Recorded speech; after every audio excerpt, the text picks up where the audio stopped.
빌레몬서 1장 1절로 25절입니다. 그리스도 예수를 위하여 갇힌 자 된 바울과 및 형제 디모데는 우리의 사랑을 받는 자여 동역자인 빌레몬과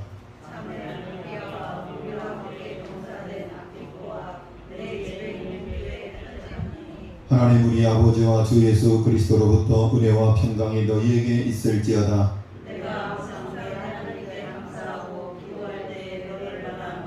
주 예수와 및 모든 성도에 대한 내 사랑과 믿음이 있음을 들음이니 이로써 내 믿음의 구제가 우리 가운데 있는 성을 알게 하고 그리스도께 내 기도로 역사하느니라. 형제여 성도들의 마음이 너로 말미암아 평안함을 얻었으니 내가 나의 사랑으로 많은 기쁨과 위로를 받았노라. 이러므로 내가 그리스도 안에서 아주 담대하게 네게 마땅한 일로 명할 수 있으라. 도리어 사랑으로서 간구하노라. 나이가 많은 나 바울은 지금 또 예수 그리스도를 위하여 갇힌 자 되어 갇힌 중에서 낳은 아들 오네시모를 위하여 네게 간구하노라. 그가 전에는 내게 무익하였으나 이제는 나와 내게 유익함으로 네게 그를 돌려보내노니 그는 내 친구라. 그를 내게 머물게 하기 있게 하여 내 복음을 위하여 갇힌 중에서 내 대신 나를 섬기게 하고자 하나 다만 내 생각이 없이는 내가 아무것도 하기를 원하지 아니하노니 이는 너의 선한 일이 억지같이 되지 아니하고 자의로 되게 하려 함이라. 아마 그가 잠시 떠나게 된 것은 너로 하여금 그를 영원히 두게 함이니니 이 은혜는 종과 같이 대하지 아니하고 종 이상으로 곧 사랑받는 형제로 절자라. 내게 특별히 그러하거든 하물며 육신과 주 안에서 상관된 내게야. 그러므로 내가 나를 동역자로 알진대 그를 영접하기를 내게 하듯하고 그가 만일 내게 불의를 하였거나 내게 빚진 것이 있으면 그것을 내 앞으로 계산하라. 나 바울이 진필로 쓰노니 내가 갚으려니와 내가 이외에 내 자신이 내게 빚진 것은 내가 말하지 아니하노라. 오 형제여 나로 주 안에서 너로 말미암아 기쁨을 얻겠다 하고 내 마음이 그리스도 안에서 평안하게 하라. 나는 내가 순종할 것을 확신하므로 내게 쓰노니 내가 말한 것보다 더 행할 줄을 아노라. 오직 너는 나를 위하여 숙소를 마련하라. 너희 기도로 내가 너희에게 나아갈 수 있기를 바라노라. 그리스도 예수 안에서 너와 함께 갇힌 자 에바브로와 또한 나의 동역자 나가 아리스타고 데마 누가가 문안하느니라.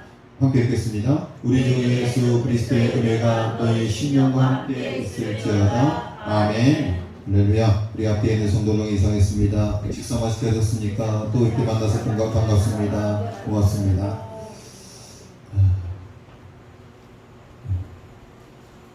다 나오셨네. 오후 예배 한 분도 빠짐없이 오늘 다 나오셨습니다. 할렐루야. 빠진 분 없죠? 네, 다 나오셨어요. 네. 제 예상 인원이 다 나왔다는 얘기예요. 제 예상 인원이 다 나왔다. 나올 분들 다 나왔다는 얘기예요. 우리 어머니가 좀 해프닝이 있어가지고 깜짝 놀래가지고 우리 우리 시동에서 우리 어머님이 신고신을 이번에 제대로 하신 거예요. 그래서 김삼자 복자를 모르시는 분은 시동에 아무도 없어요. 하여튼 뭐 알려지기만 하면 되는 거니까. 늘 방송하시느라 우리 이장님 이거 방송 아무나 타는 거 아니에요. 전 시동에 와서 8년째인데요. 한 번도 제 이름이 방송 탄 적이 없어. 근데 우리 어머니는 온 지 몇 달 만에 방송 탔잖아. 텔레비전에 내가 나왔으면 정말 좋겠네. 네, 정말 좋겠네. 이렇게 까불다가 이제 엄마한테 혼납니다. 이제. 전 진짜 밥 시켜놓고 고아되는 줄 알았어. 고아. 세상에. 진짜 어머니는 정말 속상했겠지만 근데 저는 진짜 고아되는 줄 알았어. 엄마 이렇게 누굴 불러봐.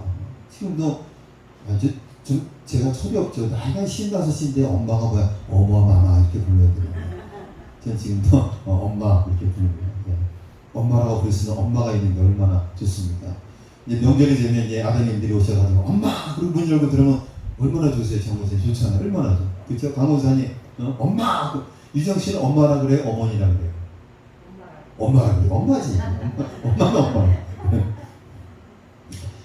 그래서 제가 직접 이 자리에 있진 않았으면 우리 장로님 두 분 쫓아다니시고 그냥 우리 이장님 그리고 또 마을 또 찾아 돌아다니시고 또 김명수 선생님 오토바이가 잘 나가니까 또 오토바이 타고 쭉 돌아다니면서 또 순찰 다니시고 하여튼 방송 들은 모든 마을분들이 마음 써주셔서 제가 진심으로 고맙고, 그때 이제 제가 이 아는 목사님 같이 있었는데 그 목사님 그래요.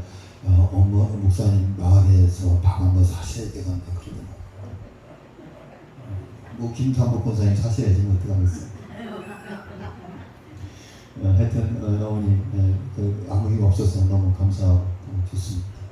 감사합니다.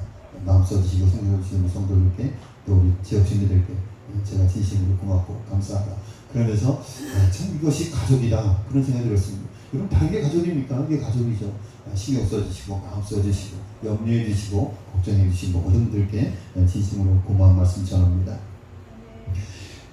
청년이 길을 가다가 이미 노인이 되신 옛 은사를 만났습니다. 그러니까는 이 학생 때 선생님을 만난 거예요. 근데 이제 선생님도 이제 이 학생도 신사가 됐고 선생님은 이제 늙어서 노인이 되었습니다. 청년은 정중히 인사를 드리고 혹시 자기를 기억하는지 여쭤보았습니다. 그런데 그 노인은 선생님은 제자를 못 알아봤어요. 청년은 자기가 오래된 선생님의 제자였고 선생님 덕분에 지금은 대학 교수가 됐다고 말씀을 드렸지만 노인은 여전히 기억이 나지 않는다고 이야기했습니다. 그래서 청년은 학창시절에 있었던 자기에 관련된 에피소드 하나를 이야기했습니다. 학창시절에 저는 반 친구의 시계를 훔쳤습니다. 그래서 시계를 잃어버린 학생은 선생님께 시계를 찾아달라고 말씀드렸습니다. 선생님은 시계를 훔쳐간 학생이 자진해 나와서 용서를 구하길 바라셨지만 아무도 자신이 도둑이라고 나서지 않았습니다. 그래서 선생님은 모든 학생을 일어나게 하시고는 절대로 눈을 뜨지 말라고 당부하신 후 직접 각 학생의 주머니를 뒤지셨습니다. 그렇게 하여 선생님은 시계를 찾으셨고 이제 시계를 찾았으니 눈을 떠도 좋다고 말씀하셨습니다. 옛날 이야기를 끝내 청년이 노인에게 말했습니다. 그날 선생님은 저희가 도둑이라는 걸 반 친구들에게 말씀하지 않으셨습니다. 저의 자존심을 지켜주신 것이지요. 그때 선생님은 어떤 훈계도 하지 않으셨지만 저는 선생님께서 무슨 말씀을 하고 싶으신지 분명히 알 수가 있었습니다. 자, 여러분 무슨 이야기인지 알겠죠? 이 학생이 지금 대학 교수가 되었지만 학창시절에 교물생 시대하고 친구의 시계를 훔쳤어요. 훔쳤으면 딴 데 갖다 놔. 왜 자기 주머니에 넣어놓고 있어? 그 시계를 잃어버린 학생이 시계 찾아주세요. 이야기하니까 선생님이 시계 다 눈을 갖고 시계 갖고 있는 사람 나와라. 안 나왔어요. 그리고 선생님이 자투를 찢어서 시계를 찾았어요. 그리고 돌려줬어요. 눈을 따라. 그리고 어떤 훈계도 하지 않았고 범인이 누구인지도 이야기하지 않았어요. 이 학생은 그 선생님의 모든 이 과정을 보면서 감동을 받은 거예요. 그러면서 나도 이제 정직하고 올바르게 살아야 되겠다. 그래서 훌륭한 교수가 된 거예요. 그래서 그날 일을 생각하면서 이 교수에게 이야기를 한 겁니다. 하지만 그 노인은 여전히 청년을 이상한다든지 멀뚱멀뚱 쳐다보기만 했습니다. 그래서 청년은 노인에게 혹시 그 사건을 기억하느냐고 여쭤보았습니다. 그래서 노인은 이렇게 대답했습니다. 잘 들어보세요. 그이야 물론 기억을 하지. 그날 학생들의 주머니를 뒤져서 없어진 시계를 찾았으니까. 하지만 난 자네가 그 시계를 훔친 사람이라는 걸 이제야 알았네. 왜냐하면 그때 나도 눈을 감고 주머니를 뒤졌고 시계를 찾은 뒤에도 나머지 학생들의 주머니를 끝까지 눈을 감고 다 뒤졌으니까. 저는 이 선생님의 이 글을 보면서 참 감동이 됐어요. 이 선생님이요, 주머니를 뒤질 때 눈을 감고 뒤졌고 시계를 찾은 다음에도 나머지 학생들의 주머니를 다 눈을 감고 뒤졌어요. 여러분 왜 그렇게 했을까요? 여러분 찾았으니까 돌려주면 끝나는 거예요. 그런데 나머지 학생들의 주머니도 눈을 감고 다 뒤졌어요. 시계를 정말 훔쳐간 사람에게 뭘 주기 위해서요? 마음의 위로를 주기 위해서. 안심해도 괜찮아. 그런 마음을 주기 위해서. 참 이 선생님이 지혜롭다. 그런 생각을 갖게 되었습니다. 우리는 어떤 선한 일을 하면서 누군가에게 상처를 남길 때가 있어요. 시계를 찾았죠. 좋은 일이죠. 그러나 그 학생은 상처가 됐을 거예요. 그 사람은 낙인으로 도둑이란 낙인이 찍혔을 거예요. 그러나 끝까지 누구인지 범인은 아무도 알 수 없었어요. 선생님조차도 알 수 없었다는 이야기예요. 여러분 더듬더듬하면서 전 학생의 주머니를 뒤지는 그 시간이 얼마나 힘들었을까. 그럼에도 불구하고 그 선생님은 누구를 미워하지 않기 위해서 선입견을 갖지 않기 위해서 눈을 감고 모든 학생들의 주머니를 다 뒤졌고 지혜로운 방법으로 시계를 찾아주었다라는 거예요. 참 스승이다. 그런 생각을 했어요. 오늘 본문에 이 스승과 같이 참 훌륭한 스승이 나옵니다. 오늘 본문에 세 명의 사람이 등장합니다. 첫 번째 바울, 두 번째 빌레몬, 세 번째 오네시모. 여러분 오네시모는 빌레몬의 노예 종이었습니다. 그런데 빌레몬의 돈을 훔쳐서 도망갔습니다. 도망가다가 사도 바울을 만나서 회개하고 변화되었습니다. 그런데 이 빌레몬 역시 사도 바울의 제자였습니다. 그러면서 빌레몬에게 편지를 써서 보내는 거예요. 그러면서 이 오네시모가 자네의 돈을 훔쳤는데 용서해달라, 자신의 제자로 받아주라고 이야기를 하고 부탁을 하는 사도 바울의 모습을 보게 됩니다. 오늘 설교 제목이 뭐예요? 나의 빌레몬서는 있는가라는 이야기. 우리 시동교회 성도님들의 빌레몬서는 있습니까? 여러분, 빌레몬서는 총 한 장으로 기록되어 있습니다. 그런데 이 빌레몬서 한 장에는 깊은 교훈의 말씀이 담겨 있습니다. 만약에 이 빌레몬서가 없었다면 사도 바울의 온화하고 따뜻하고 겸손한 모습을 다시 볼 수 있었을까라는 생각을 해봅니다. 여러분, 사도 바울은 일 중심의 사람이었습니다. 여러분, 사람들이 무언가 잘못하면 따끔하게 지적을 해야 되고, 여러분, 사람이 중요한 것이 아니라 일을 잘하는 것이 중요한 것이 일 중심의 사람이 바로 사도 바울이었다는 거예요. 그럼에도 불구하고 이 사람이 빌레몬서를 통해서 보면 아주 겸손하고 온화한 사람으로, 그리고 오네시모를 변화하고 빌레몬에게 겸손하게 다가가는 사도 바울의 인격적인 모습을 다시 한번 보게 됩니다. 저는 우리 시동교회 모든 성도들이 나이를 먹어가면서 신앙의 연륜이 깊어지면서 사도 바울과 같이 남을 배려하고 그리고 겸손해지고 그리고 하나님의 은혜 안에서 새로워지고 성숙해지는 그런 신앙의 삶을 살아가실 수 있기를 주님의 이름으로 간절히 축원드립니다. 설교 끝! 할렐루야! 다 끝났어요. 야, 요약하면 이 얘기예요. 이 얘기. 다 한 거예요. 그런데 지금도 여러분들 서운해하십니까? 빌레몬서는 사도 바울이 노님에 감옥에서 쓴 편지입니다. 편지를 쓴 배경이 있습니다. 노예 출신의 오네시모가 주인집에서 도망했다가 사도 바울을 만나서 회개하고 예수를 믿게 되었습니다. 공교롭게도 오네시모의 주인이 빌레몬인데 빌레몬도 사도 바울이 전도한 사람이고 골로새 교회의 설립자입니다. 당시 여러분 잘 아시다시피 도망한 노예가 붙잡히면 무언가 훔쳐서 도망가면 그 노예가 잡혔다고 하면 그 노예의 주인은 그 노예를 죽일 수도 있어요. 생사여탈권이 노예 주인에게 달려있다는 이야기. 그럼에도 불구하고 사도 바울이 간절한 부탁으로 빌레몬은 오네시모를 용서하게 된 것입니다. 빌레몬서는 단락 1장으로 되어 있지만 자세히 읽어보면 깊은 내용이 숨겨 있습니다. 바울은 빌레몬에게 오네시모를 형제로 받아주라는 부탁을 하되 일방적인 명령을 하지 않았다는, 여러분 이게 중요합니다. 여러분 제가 말씀드렸죠? 빌레몬은 사도 바울의 뭐예요? 제자였어요. 그래서 오네시모를 부탁하는 편지를 쓰는데 여러분 사도의 권위를 가지고 여러분 일방적으로 명령할 수 있어요. 야 빌레몬, 오네시모가 뭐 잘못했지? 그런데 나를 만나서 회개하고 변화됐어. 이제 이 사람을 내 형제로 받아주면 좋겠어. 이게 아니야. 받아줘. 이렇게 명령할 수 있어. 그럼에도 불구하고 사도 바울은 명령하지 않았어. 부드럽고 온화한 말로 설득하고 있습니다. 그것이 8절과 9절에 나와 있습니다. 바울은 빌레몬을 형제라고 부릅니다. 여러분, 형제라고 부르는 것이 왜 특별한가 하면 빌레몬은 사도 바울의 제자예요. 그런데 제자에게 너는 나의 형제라고 이야기합니다. 여러분, 형제라고 한다는 것은 같은 동급을 의미하는 거예요. 분명히 스승인데 그럼에도 불구하고 어떻게 했어요? 빌레몬을 형제라고 표현한 거예요. 신앙에서 몇 가지자면 바울은 빌레몬보다 까마득한 선배의 스승이지만 바울은 자신을 한껏 낮추어서 빌레몬과 동등한 형제라고 자처하고 있습니다. 바울의 겸손함에 배어나오는 말입니다. 여러분, 사실 겸손이란 남을 높이고 자신을 낮추는 것이 겸손입니다. 빌립보서 2장 3절에 보니까 아무 일에든지 다툼이나 회영으로 하지 말고 오직 겸손한 마음으로 각각 자기보다 남을 낮게 여기고, 여러분 자신보다 남을 높이고 낮게 여기는 것이 뭐예요? 그것이 겸손이에요. 그런데 이것이 허위라면 안 돼요. 가짜라면 안 돼요. 우리가 알면 얼마나 알고, 우리가 가졌으면 얼마나 가졌고, 우리가 높으면 얼마나 높겠습니까? 여러분, 키가 그렇잖아요. 이장님하고 저하고 키가 조금 차이가 납니까? 여러분, 이장님도 2m가 안 되고 제가 2m 안 되는 거 똑같아요. 그렇죠? 똑같잖아요. 이장님이 100kg 안 나가는 거 제가 100kg 안 나가는 거 몸무게가 똑같아요. 저 배 나왔다고 놀리지 마요. 제가 나가면 얼마나 더 나가겠습니까? 이장님도 100kg 안 나가고 저도 100kg 안 나가는 건 똑같은 거예요. 여러분, 날씬하다고 너무 뚱뚱한 사람을 깐보지 마요. 여러분, 어차피 40kg 안 되는 건 똑같아요. 여러분, 얼굴 못났다고 흉보지, 어차피 유지인 장미 다 안 돼요. 다 똑같아요. 거기서 거깁니다. 할렐루야. 여러분, 돈이만 얼마나 많아요. 100억 있어요? 100억 없잖아요. 많아요. 1, 2억 아니에요. 1억. 돈 좀 많다고 재지 마요. 거기서 거기지. 우리는 하나님 앞에 부족한 죄인임을 언제나 잊어서는 안 됩니다. 겸손은 바로 여기에서부터 시작되는 것입니다. 사실 그 당시에 바울만큼 실력 있는 사람은 별로 없었습니다. 지식으로는 그가 가말리엘 문화에서 율법을 통달하였습니다. 권력으로는 로마 시민권과 공회의 의원으로서 당당한 사람이었습니다. 그가 주님을 만나기 전에 성도들 핍박하는 데 열심이었고 스데반 집사를 살게 등등하여 돌로 쳐 죽이는데 가담하였고 그의 교만은 이루 말로 당할 수가 없었습니다. 소위 말하면 세상적으로 부러운 게 없는 거예요. 돈도 명예도 학벌도 모든 것 하나 떨어지는 게 없는 거예요. 여러분 이런 사람들이 겸손하기가 쉬워요 어려워요? 굉장히 어렵습니다. 가지면 가질수록 높아지면 높아질수록 겸손하기가 굉장히 어렵습니다. 많이 가졌음에도 높이 올라갔음에도 불구하고 옛날에 자신의 모습을 잊지 않고 그 겸손한 모습을 유지한다면 여러분 그 사람은 정말로 훌륭한 사람입니다.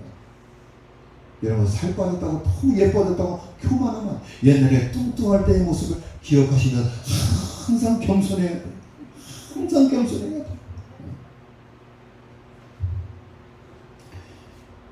그러나 사도 바울은 주님을 영접함에 성령으로 변화되었을 때 자신을 바로 알게 되었고 과거에 자랑스러웠던 지식과 권력과 모든 학문을 뭐처럼 여겼어요? 뭘로 여겼어요? 똥으로 여겼어요. 똥으로 여겼다. 빗강통은 가볍고 소리가 요란하며 제멋대로 굴러다니지만 내용이 꽉 찬 그릇은 묵직하고 소리가 나지 않습니다. 그리고 고무풍선에 여러분 수소를 집어넣으면 어떻게 돼요? 하늘 막 올라가요. 그리고 어떻게 돼요? 터져버려요. 그러나 풍선에 물을 넣으면 묵직하고 흔들리지 않습니다. 여러분 이처럼 어떤 사람이냐가 문제가 아니라 그 속에 무엇이 들어있느냐가 중요한 거예요. 저는 우리 시독교의 성도들 안에 예수 그리스도가 들어있으면 가볍지 않아요. 막 돌아다니지 않아요. 세상의 힘이 휩쓸려 살지 않아요. 묵직하게 그 자리를 지키고 세상의 흐름이 어떠하든지 간에 항상 믿음의 자리를 지키고 성도의 본분을 다하고 항상 기도의 자리에서 최선을 다하고 그는 신앙의 삶을 살아가는 거예요. 그 사람이 어떤 사람이냐 중요한 게 아니라 그 사람 안에 무엇이 있느냐가 중요해요. 우리 시독교의 모든 성도들은 예수 그리스도가 주인되어 깊이 자리 잡고 여러분의 인격과 삶을 주관하는 그래서 묵직하고 흔들림 없이 바위와 같이 시련에도 참고 견디고 승리하는 그런 신앙의 삶을 살아갈 수 있기를 간절히 소망합니다. 여러분 수소가 들어가면 막 올라 결국 터져버려요. 빈강통은 소리가 많고 요란한 거예요. 우리가 어떤 사람은 태어났든지 간에 우리 마음속에 예수 그리스도를 모시기만 하면 사도 바울처럼 그리스도와 그리스도의 아름다운 인격과 겸손에 이르게 되는 것입니다. 그러므로 예수 그리스도를 참으로 영접하고 믿는 사람은 변화의 새 사람이 됩니다. 성품이 변하고 생각이 변하고 가치관이 변하고 세계관이 변하는 거예요. 예수를 믿으면 성품이 달라져요. 가치관이 달라져요. 세계관이 달라지는 거예요. 그래서 생각하는 것이나 행동하는 것이 아름답게 변하는 거예요. 사람이 윤리적인 것 때문에 체면 때문에 머리를 숙이고 허리를 굽히며 마음을 낮추는 것은 솔직히 말해서 겸손이 아니에요. 여러분 체면 때문에 윤리적인 것 때문에 뭔가 표를 얻기 위해서 고개를 숙이는 것은 겸손이 아니라는 이야기예요. 여러분 정치하시는 분들이 선거 앞두고 여러분 지역 주민들이 얼마나 고개를 숙입니까? 고개를 굽힐 때 팍팍 숙이잖아요. 두 손으로 악수를 하고 대단히 겸손하게 고개를 숙이고 그러나 그것은 진정한 겸손이 아니라는 무언가 얻기 위해서 인위적으로 고개를 숙이는 이것은 겸손이 아니라는 거예요. 이렇게 해서 사람들에게 칭찬을 받을 수 있지만 감동을 줄 수는 없다는 거예요. 이유는 겸손의 모양을 가졌지만 성령의 능력이 아니라 윤리적인 것이기 때문에 사람들 마음속에 감동을 줄 수 없다는 거예요. 겸손이란 내가 하고 싶어서 하는 것이 아니라 우러나오는 거예요.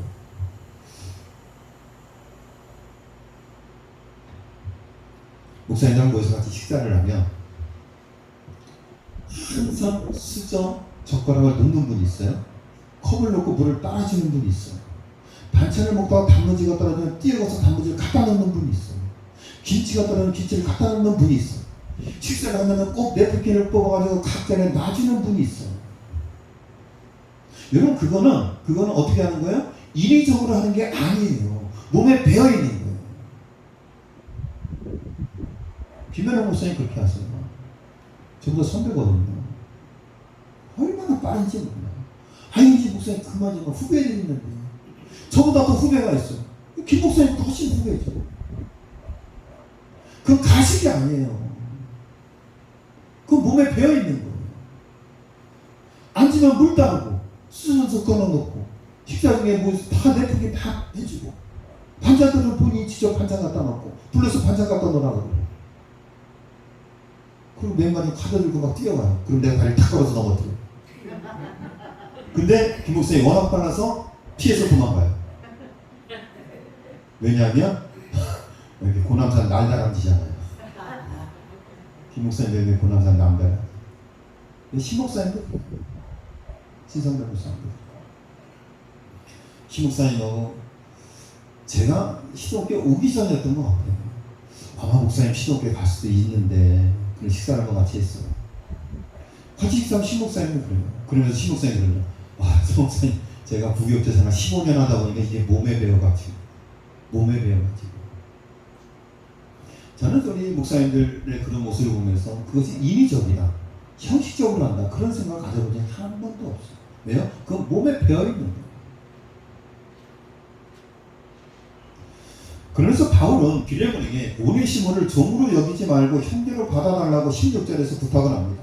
나도 너를 형제로 인정해 주었으니 너도 오네시모를 형제로 인정해 달라는 것입니다. 또한 바울은 빌레몬으로 말미암아 성도들의 마음을 평안함을 얻게 되었다고 칭찬을 아끼지 않습니다. 그런 다음에 빌레몬에게 나의 마음도 평안하게 해달라고 당부합니다. 자, 여러분 보십시오. 여러분 사도 바울이 이 말솜씨가 기가 막힌 거예요. 야! 오네시모 받아줘! 이게 아니에요. 나의 형제요, 오네시모를 받아줘. 빌레몬, 당신의 형제들의 마음 편안하게 해줬어. 내 마음도 편안하게 해줘.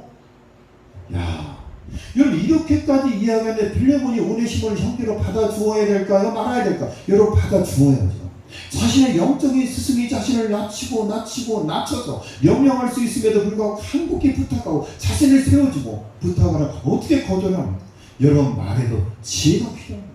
여러분 바울에게 이런 지혜가 있다는. 그런데 사도 바울이 이런 사람이 아니었다는 이야기예요. 원래 이런 사람이 아니었어요. 그런데 그가 나이가 들어감에 따라서 세월이 흘러감에 따라서 그가 세월에 깎이고 다듬어져서 신앙과 연륜으로 다듬어져서 이렇게 겸손하고 온화한 사람이 되었다라는 이야기예요. 저는 우리 시동교회 모든 성도들이 나이가 들어가면서 사도 바울과 같이 이렇게 온화해지고 겸손해지고 말을 잘 예쁘게 할 수 있는 그런 말솜씨가 있는 지혜로운 신앙의 삶을 살아갈 수 있기를 간절히 축원합니다. 저도 그렇게 됐으면 좋겠어요. 여러분 같은 말을 해도 기분 나쁘게 하는 사람이 있고 기분 좋게 하는 사람이 있어요. 말을 예쁘게 하는 사람이 있어요. 저는 우리 시동교회 모든 성도들이 누구에게나 말솜씨에서는 뒤지지 않고 사도 바울과 같이 온화함과 따뜻함과 배려하는 그런 은혜의 말솜씨가 넘치는 그런 지혜로운 성도의 삶을 살아갈 수 있기를 간절히 소망합니다.